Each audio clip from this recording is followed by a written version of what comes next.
pessoal. Gente, eu quero fazer essa live aqui ao vivo, porém não vou dar muita atenção a vocês. Eu vou fazer uma apresentação de slide e quero falar sobre um assunto que é bastante polêmico, né? Um assunto que é sobre a graça. Então, acompanhe comigo aí, vai ser praticamente uma videoaula em forma de live, né, ao vivo. Acompanhe comigo aí nosso raciocínio, espero que você entenda, espero que você perceba a realidade da graça a partir do ponto de vista bíblico e ensine também da forma correta, né? Porque, segundo o que eu tenho visto, e que muitos pregadores e pastores, amigos meus, têm comentado comigo, temos percebido que as pessoas, no geral, têm uma visão muito errônea sobre o que é graça a partir do ponto de vista bíblico, ok? Então vamos lá. Vou sair dessa tela aqui, vou entrar na tela dos slides, espero que você nos acompanhe.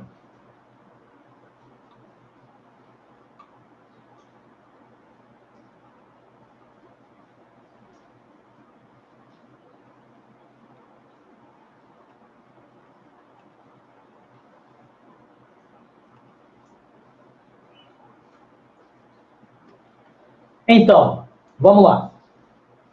Significado de graça. É claro que eu vou partir de uma definição do dicionário, depois uma definição conceitual de forma geral, e depois vamos entrar no conceito bíblico com textos bíblicos, inclusive, ok? O que é graça? Conceito do dicionário e conceito, ponto de vista conceitual comum. Graça é um substantivo feminino oriundo do termo em latim gratia. Ou seja, a palavra graça tem a sua etimologia no idioma latino. Ou seja, no latim. É o idioma que os romanos falavam na época de Cristo, né? E que ainda existe, é uma língua morta, mas existe até o dia de hoje.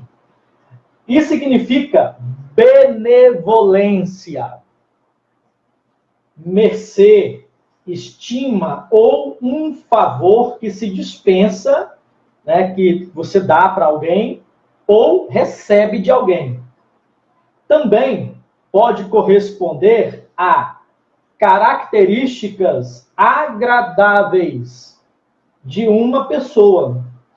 Alguém que tem graça agrada e atrai outras pessoas através das suas palavras e atitudes. Eu quero de antemão pedir a vocês que me desculpem. O vizinho está fazendo uma obra aqui do lado e nesse momento tem uma máquina ligada lá, uma maquita, né? De vez em quando, de repente, você vai ouvir esse barulho aí, mas espero que não esteja interferindo aqui no nosso diálogo. Então, o que é graça? Ponto de vista básico, muito básico mesmo, a partir do dicionário comum, graça é um substantivo feminino oriundo do termo em latim, gratia, e significa benevolência. O que é benevolência? Benévolo. É o oposto de malévolo. Né? Malévolo é aquele que faz o mal. Benevolente é aquele que faz o bem. E fazer o bem tem uma gama muito ampla de colocações que você poderia fazer com a palavra benevolência. Porque muita coisa, a partir de pontos de vista diferentes, pode significar ser bom para alguém. Exemplo, você pode ser bom para alguém mandando castigar ele. Ou castigando ele. Aí você deve pensar e dizer o seguinte: Gilberto, você ficou doido? Como que você está dizendo que o cara pode ser bom para mim mandando me castigar? Exemplo, quando um pai está disciplinando o filho, está ensinando, e ainda assim o filho incorre no mesmo erro. Ou seja, ele cometeu o erro a primeira vez, o pai não castiga ele, o pai conversa, o pai ensina, o pai mostra que está errado e mostra como fazer certo. Ele faz isso uma vez, duas, três, mas o filho continua, filho ou a filha, né? Continua incorrendo naquele erro. Aí o pai vai mostrar para ele uma bondade agora através de uma correção, através de uma disciplina, com correção e castigo. Então a bondade do pai se manifesta agora numa correção com castigo. Por quê? Porque o pai precisa mostrar para o filho que o erro dele tem uma consequência. Para esse momento da vida, no caso do pai e o filho aí com 6, 7, 8, 10, 12, 15 anos de idade, o pai está dizendo para ele, o castigo que eu vou te dar agora é porque eu te amo. E eu espero que você agora aprenda através desse castigo para futuramente, quando você for maior de idade, for senhor de si ou senhora de si, você não cometa erros dos quais a vida te castigue de uma forma que você não tenha como se recuperar. Então esse castigo aqui é uma demonstração de amor. Então isso também é benevolência, né?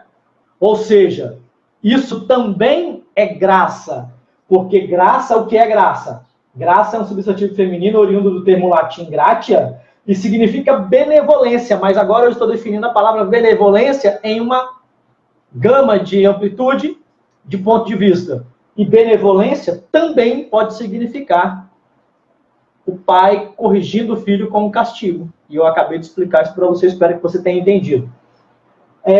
Benevolência também, graça também, mercê. O que é mercê? Você estar à mercê de alguém. Uma colocação. Né? Estima ou favor que você dispensa em direção a alguém ou que alguém dispensa em direção a você. Ok. Também pode corresponder a características agradáveis de uma pessoa. Né? Muito óbvio isso, né? Uma pessoa que tem graça, uma pessoa graciosa, uma pessoa características agradáveis. Alguém que tem graça e agrada e atrai outras pessoas através das suas palavras e atitudes. Né? Uma pessoa graciosa, aquela que todo mundo quer estar perto dela, quer estar perto dela, né? Quer estar ouvindo ela falar, tem palavras agradáveis, né? Muito bem, vamos seguindo em frente para não ficar longa aqui a nossa live. Texto bíblico para a gente fazer uma avaliação agora. Noé, porém, achou graça aos olhos do Senhor. Gênesis capítulo 6, versículo 8. Aqui está um texto que intriga muita gente, que confunde a mente de muita gente, porque esse versículo aqui, esse texto, ele reflete em muitos outros textos na Bíblia. Frases como cair na graça do Pai, achei graça diante dos olhos do Rei, ou se eu achar graça aos vossos olhos, você vai encontrar esses termos na Bíblia e muita gente fica confundido e não entende o que realmente significa essas terminologias. Mas vamos lá, por esse texto aqui, que é um dos primeiros, né, uma das primeiras citações na Bíblia, Gênesis 6:8, Noé, porém, achou graça aos olhos do Senhor. O que significa isso? Achar graças aos olhos de alguém. Quando eu li isso a primeira vez, eu confesso que eu também não entendi. Eu era novo convertido, fiquei confuso. Por isso que eu estou fazendo questão de hoje falar sobre esse assunto para vocês, porque eu sei que tem muita gente ainda que lê e não entende. Vamos ler, ou vamos ver como é isso no hebraico original. Gênesis 6, Bíblia Hebraica Stuttgartensia. Noé, porém, achou graça aos olhos do Senhor, mas vamos ver isso no hebraico, como está escrito. Venoah, Matzah, Ren, Binei, Yud-Rei, Vav-Rei. Noé, porém, achou graça, Ren, graça, aos olhos do Senhor, ou nos olhos do Senhor, porque literalmente aqui, Binei, Yud-Rei, Vav-Rei, literalmente achou graça nos olhos do Senhor. Muito bem. O que é achar graça aos olhos de alguém? É alguém olhar para você e ver em você algo que agrada a ele. Isso é achar graça. Se eu disser, eu achei graça aos seus olhos, é porque eu fiz ou eu faço alguma coisa das quais você se agrada. Então eu posso dizer para alguém, ou alguém pode dizer, Gilberto achou graça aos olhos de fulano de tal. Por quê? Fulano de tal olhou para Gilberto e olha para Gilberto e gosta de alguma coisa que ele faz, enfim. Então é isso que está dizendo no texto. Noé, porém, achou graça aos olhos do Senhor. O escritor está dizendo o seguinte, no meio de uma comunidade pervertida, abominável, Deus olha para Noé e Noé acha graça aos olhos do Senhor. Ou seja, Noé foi encontrado no meio de uma multidão de pessoas pervertidas como um justo. Então Deus olha para ele, Deus se agrada da vida de Noé, que vivia uma vida reta, justa, no meio de uma sociedade pervertida. Então, por isso, Noé acha graça aos olhos do Senhor. Porque a palavra graça significa Deus gostou de alguma coisa que Noé fazia ou da forma que Noé vivia. Isso é achar graça na exegese desse texto aqui. A gente vai chegar no Novo Testamento daqui a pouco e você vai entender esse conceito de graça lá no Novo Testamento. Vai a mão aí. Vamos lá. Antigamente, graça correspondia ao nome de batismo de uma pessoa. E era comum se perguntar, qual é a sua graça? Em vez de perguntar, qual é o seu nome? Poxa, está aqui uma coisa muito interessante, muito legal, muito bacana mesmo. Antigamente, eu me lembro disso, eu mesmo estranhei quando eu vi alguém, se não me falha a memória, uma vez uma pessoa perguntou para mim, uma pessoa adulta, eu era garoto, devia ter uns 13, 14 anos, e uma pessoa adulta uma vez perguntou para mim isso, qual é a sua graça? E eu fiquei perdido, não entendi nada. Eu não sabia o que ele estava perguntando para mim. Aí quando ele percebeu que eu não estava entendendo, ele perguntou, qual é o seu nome? Aí eu disse, meu nome é Gilberto. Então, eis aqui uma colocação conceitual, uma definição conceitual de graça. Antigamente, graça correspondia ao nome de batismo de uma pessoa. E era comum se perguntar, qual é a sua graça? Ou seja, vamos tentar entender o que as pessoas tinham em mente quando perguntavam para outra, qual é a sua graça? Ou qual é o seu nome? Isso quer dizer que o nome dado a uma pessoa é uma graça. Mas graça em qual ponto de vista? Eu costumo dizer sempre que, claro, diante do que a gente aprende, estudando, que que dar nome é dar uma identidade para a pessoa. Isso também é muito óbvio, né? Você sabe disso. Se você não tem nome, você não tem identidade. Então, dar nome é dar uma identidade. E a identidade é que faz com que você seja identificado, seja visto por outras pessoas. Quando uma pessoa te vê, te identifica, e imediatamente ela fica agraciada. Né? Claro que eu estou fazendo uma definição aqui, um esclarecimento dessa definição de forma bem simples, né? Sem se aprofundar muito aí em filosofia, nada disso, apenas uma colocação simples para você entender. Né? Qual é a sua graça? Qual é a sua identificação? Como eu posso identificar você? E identificando você, eu fico agraciado, porque aí eu vejo que você é uma pessoa, passo a saber quem você é a partir da sua identificação, do seu nome. Simples, vamos dar prosseguimento. As expressões estado de graça e cair nas graças de alguém remetem para alguém que conquistou a simpatia e o favor de outra pessoa ou de outro grupo.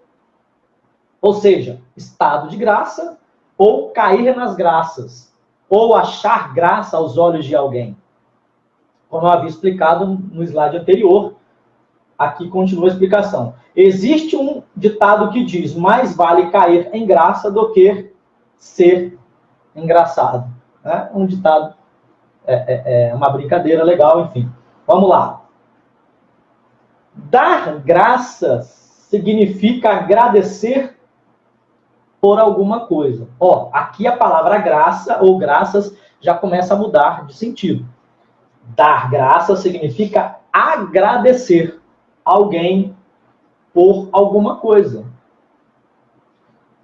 Um culto de ações de graça a Deus significa um culto de agradecimento. Simples assim. Ações de graça. É uma ação que demonstra agradecimento. Graça de Deus. Agora sim, vamos entrar aqui no ponto de vista da teologia. Desculpa que a máquina foi ligada de novo ali, né? Graça de Deus. No âmbito da teologia, graça consiste no dom sobrenatural. Dom de Deus. Concedido por Deus como meio de salvação. No cristianismo, graça é o dom gratuito de Deus ao homem num encontro transformante em que a criatura humana é restaurada. Através da graça, Deus confere ao homem a participação na vida divina, fazendo-o seu filho adotivo. É claro que esse conceito teológico é tirado de Efésios 2:8. Pela graça sois salvos, por meio da fé. Isto não vem de vós, é dom de Deus. Ou seja, não é a fé que não vem de vós, é a graça. Ele está falando da graça. Pela graça sois salvos. Isto não vem de vós, é dom de Deus. Então, esse conceito teológico, tirado aqui dos dicionários teológicos, é baseado no texto de Efésios 2:8, escrito por Paulo. Muito bem. Perdida a amizade de Deus pelo pecado, a sua recuperação é feita pelo arrependimento genuíno dos pecados e aceitação do sacrifício de Yeshua, ou Jesus. Ninguém é salvo sem receber a graça de Deus. Daqui a pouco a gente vai explicar melhor isso daí. A salvação é pela graça, o que significa que é gratuita e é algo que não podemos alcançar pelos nossos próprios esforços. Aqui a gente precisa começar a melhorar essa definição. Isso aqui é uma definição de dicionário teológico, mas a gente precisa começar a melhorar. Quando uma pessoa leiga lê isso daqui, a salvação é pela graça, o que significa que é gratuita, o que logo vem na mente da pessoa? Eu posso viver a vida do jeito que eu quiser viver, que se Deus for me salvar, Ele vai me salvar de graça mesmo, não tem nada que eu faça para que eu mereça essa salvação, então a salvação é de graça, eu posso viver uma vida tranquilamente, do jeito que eu quiser, porque a salvação é de graça. E esse pensamento está perfeitamente errado. Perdida a amizade de Deus pelo pecado, vamos trocar a palavra amizade pela palavra graça. Perdida a graça de Deus pelo pecado, e daqui a pouco eu vou mostrar textos bíblicos que provam essa colocação minha aqui. Perdida, troca a amizade por graça. Perdida a graça de Deus pelo pecado, a sua recuperação é feita pelo arrependimento genuíno dos pecados e também pela aceitação do sacrifício de Jesus. Ninguém é salvo sem receber a graça, a amizade de Deus. Mas como? Através do arrependimento genuíno. E arrependimento significa me arrependo e não faço mais. O que Jesus fala para a mulher pecadora quando alguém tenta testar Jesus? Ele diz para a mulher pecadora, vai-te e não peques mais. Jesus perdoa ela de graça naquele momento. Mas a exigência da graça para permanecer na vida da pessoa é: vai-te, não peques mais.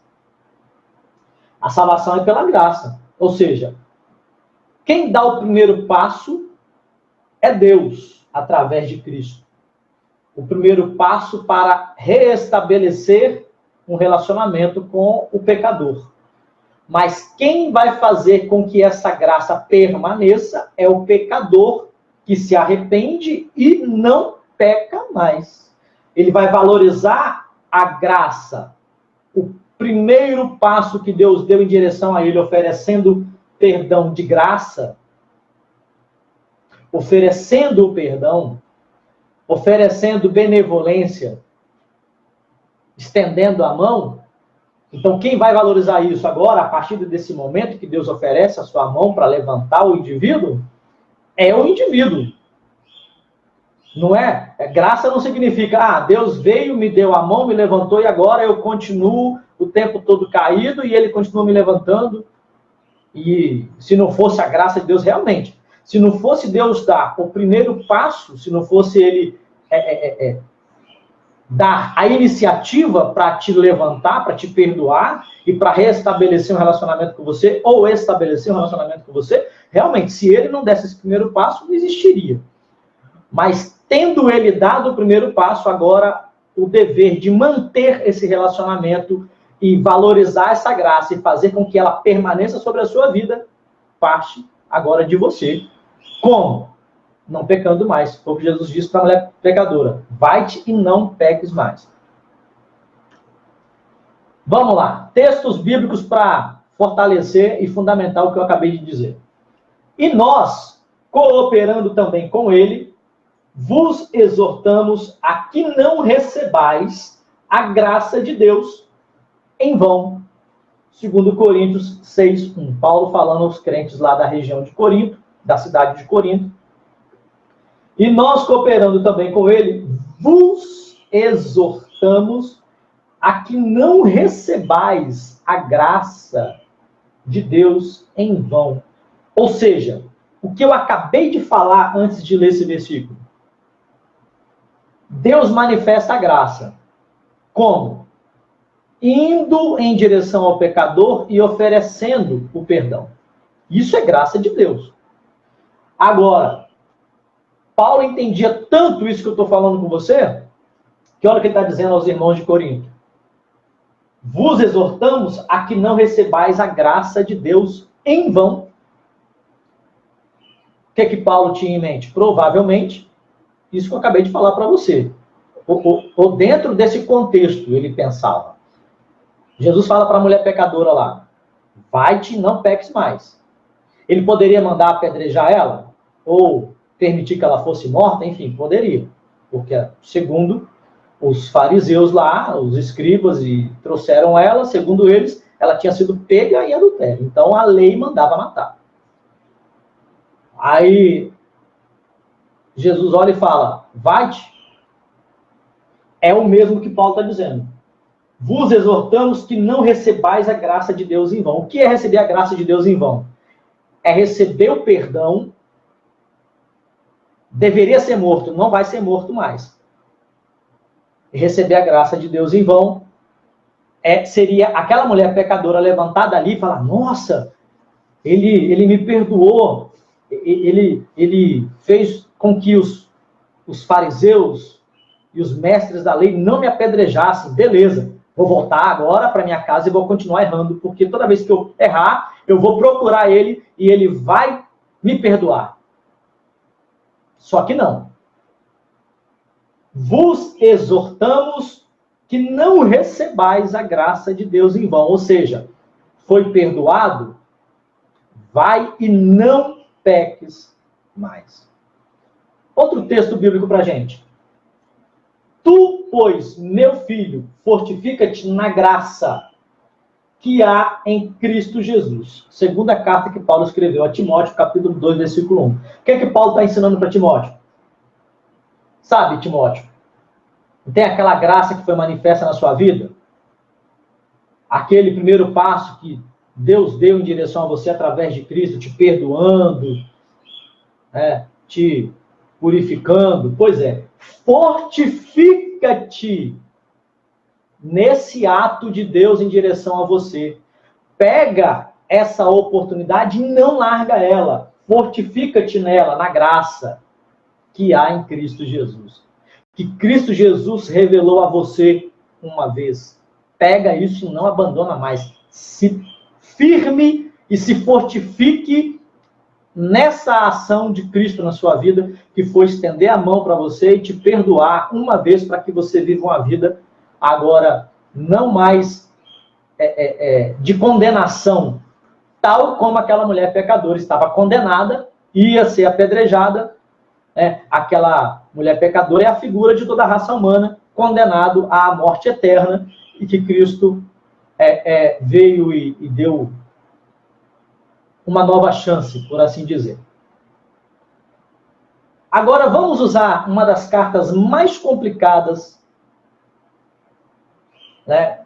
Quando eu digo complicada é porque é uma das cartas que as pessoas leem, os leigos leem, não entendem, e os teólogos ficam se debatendo por causa dela. Carta aos Romanos. Vamos ver o que Paulo ensina aos romanos. Diga-se de passagem, os romanos eram os mais complicados de lidar com eles, porque eles eram romanos, idólatras, né? E para se converter à fé judaica de Paulo, messiânica, judaico-messiânica de Paulo e dos apóstolos, não era fácil. Mas vamos ver o que Paulo está ensinando para eles. Que diremos, pois? É uma pergunta. Permaneceremos no pecado para que a graça venha a abundar, a transbordar em nossa vida? Ele mesmo responde, de modo nenhum. Nós, que estamos mortos para o pecado, como viveremos ainda nele? Romanos 6, 1 e 2.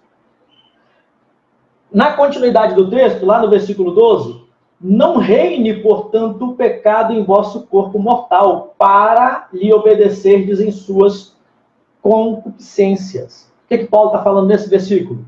Não reine, portanto, o pecado em vosso corpo mortal, corpo físico. Ou seja, ele está dizendo o seguinte, que o ser humano, se o ser humano permitir, o pecado se tornará um rei, um imperador no seu corpo. E como é que isso acontece? Acontece quando você faz todas as vontades. Porque um rei, um imperador, ele impõe leis, ou ele põe leis sobre o seu povo que tem que ser cumprido. Então, Paulo está usando a figura aqui de reino. Não reine, portanto, o pecado em vosso corpo mortal. Paulo está usando a figura aqui, a figura real de um rei, falando do pecado, como se o pecado fosse um rei no corpo mortal, no corpo físico. Porque o rei é aquele que você tem que fazer todas as vontades dele. Inclusive, ele continua dizendo, para lhe obedecerdes em suas concupiscências. Essa palavra concupiscências é meio estranha, assim, meio difícil até de pronunciar, mas significa desejo exagerado, ou quase desejo incontrolável, ok? Mas a recomendação é, não permita que o pecado se torne um rei em vosso corpo, para que vocês tenham que obedecer-lhes em suas concupiscências. Paulo está dizendo, não permita isso. Nem tampouco apresenteis os vossos membros ao pecado como instrumentos de iniquidade, mas apresentai-vos a Deus como vivos dentre os mortos, e os vossos membros, está falando do corpo físico, todos os membros do corpo, e os vossos membros a Deus como instrumentos de justiça. Instrumentos de justiça significa que pratica a justiça, pratica o que é reto, pratica o que é justo. Porque o pecado não terá domínio sobre vós, se vocês apresentarem os vossos membros como instrumentos de justiça, o pecado não terá domínio sobre vós, pois não estáis debaixo da lei, mas debaixo da graça. O que esse texto final quer dizer?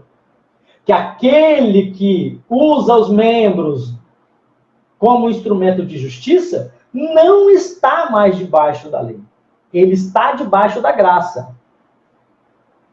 Tem gente que pega só essa partezinha aqui, só esse texto aqui, e quer se justificar nesse texto.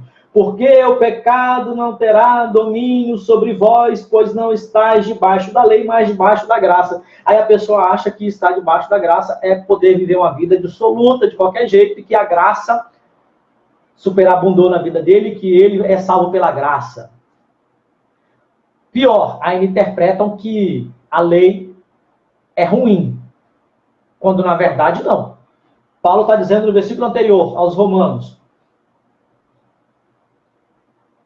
apresentai-vos a Deus como vivos dentre os mortos, e os vossos membros a Deus como instrumentos de justiça.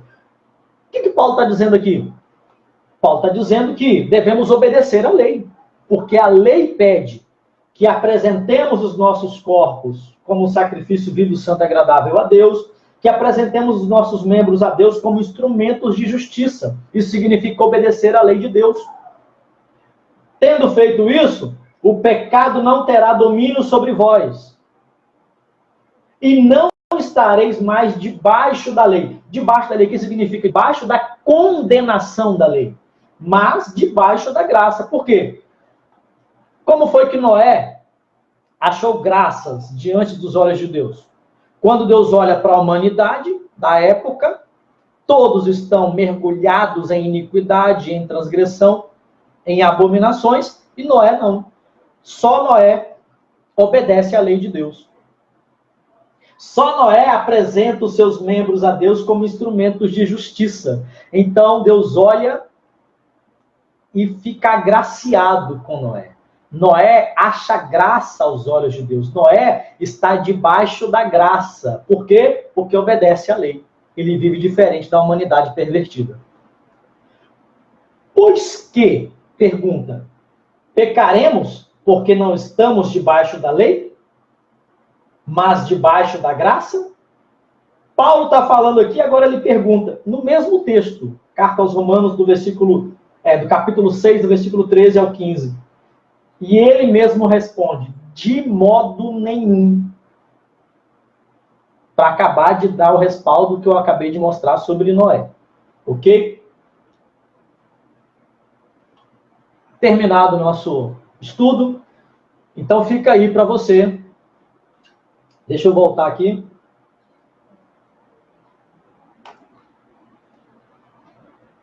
Fica aí para você a nossa reflexão sobre o que é graça.